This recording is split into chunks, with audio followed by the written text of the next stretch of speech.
ଭାରତୀୟ ସଂସ୍କୃତିରେ ପର୍ବପର୍ବାଣି କେବଳ ଆନନ୍ଦ ପାଇଁ ନୁହେଁ, ବରଂ ମାନବକୁ ନୈତିକ, ଧାର୍ମିକ ଓ ସାମାଜିକ ଶିକ୍ଷା ଦେବା ପାଇଁ।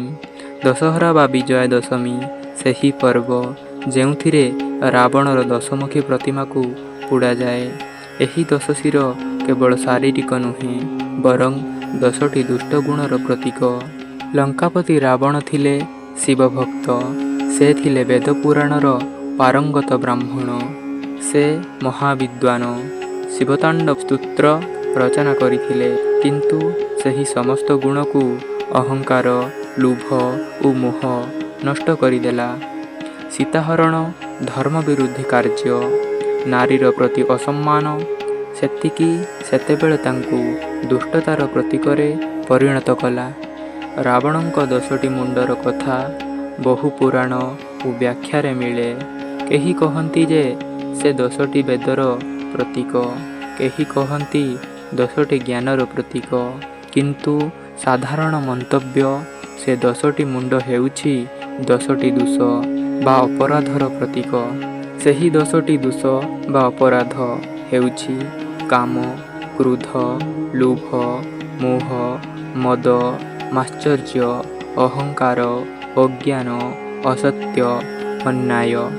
କାମ ହେଲା ଅତ୍ୟଧିକ ଇଚ୍ଛା, କ୍ରୋଧ, ରୋଷ, ହିଂସା, ଲୋଭ, ଅସୀମ ଧନ ପିପାସା, ମୋହ, ଭ୍ରାନ୍ତି, ମାୟାରେ ଆସକ୍ତି, ମଦ, ଶକ୍ତି ଓ ପ୍ରଭାବର ଅଭିମାନ, ମାତ୍ସର୍ଯ୍ୟ, ଈର୍ଷା ଓ ଦ୍ୱେଷ, ଅହଙ୍କାର, ମୁଁ ସବୁଠାରୁ ବଡ଼ ଭାବିବା, ଅଜ୍ଞାନ, ସତ୍ୟରୁ ଦୂରତା, ଅସତ୍ୟ, ଧର୍ମ ବିରୋଧୀ କାର୍ଯ୍ୟ।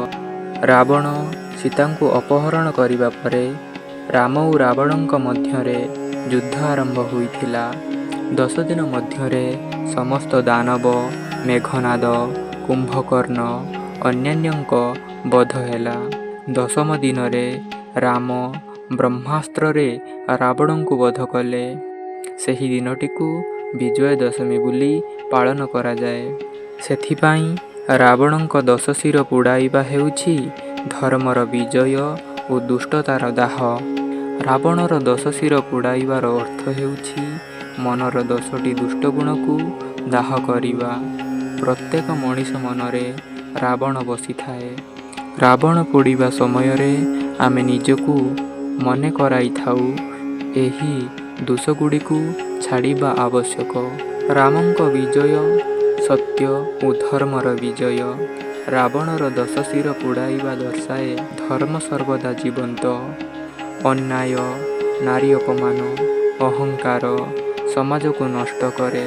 କିଛି ଅଞ୍ଚଳରେ ରାବଣଙ୍କୁ ବିଦ୍ୱାନ ବୋଲି ସମ୍ମାନ ମିଳେ, କିନ୍ତୁ ତାଙ୍କର 10ଟି ଦୋଷ ସମାଜକୁ ଆଜି ବି ସତର୍କ କରୁଛି। ସେଥିପାଇଁ ପ୍ରତିବର୍ଷ ରାବଣର 10 ଶିର ପୋଡ଼ାଇବା ଆମ ପାଇଁ ଆତ୍ମଶୋଧନର ପ୍ରତୀକ। ସତ୍ୟ ସର୍ବଦା ବିଜୟୀ। ଅହଙ୍କାର, ଲୋଭ, କ୍ରୋଧ ମନୁଷ୍ୟକୁ ନଷ୍ଟ କରେ। ନାରୀଙ୍କୁ ସମ୍ମାନ କରିବା ଆବଶ୍ୟକ। ରାବଣର 10 ଶିର ପୋଡ଼ାଇବା କେବଳ ଏକ ପର୍ବୀୟ କ୍ରିୟା ନୁହେଁ, ଏହା ଆତ୍ମସ୍ଫୂର୍ତ୍ତି, ଧାର୍ମିକତା ଓ ନୈତିକ ଶିକ୍ଷାର ପ୍ରତୀକ। ପ୍ରତିବର୍ଷ ଆମେ ଯେତେବେଳେ ରାବଣର ପ୍ରତିକୃତିକୁ ଅଗ୍ନିଦାହ କରୁ, ସେତେବେଳେ ଆମ ନିଜ ମନର 10ଟି ଦୋଷକୁ ମଧ୍ୟ ଦାହ କରିବାକୁ ପ୍ରତିଶ୍ରୁତି କରୁ। ସେଥିପାଇଁ ରାବଣର 10 ଶିର ପୋଡ଼ିବାର ପରମ୍ପରା ଆଜି ବି ଆବଶ୍ୟକ।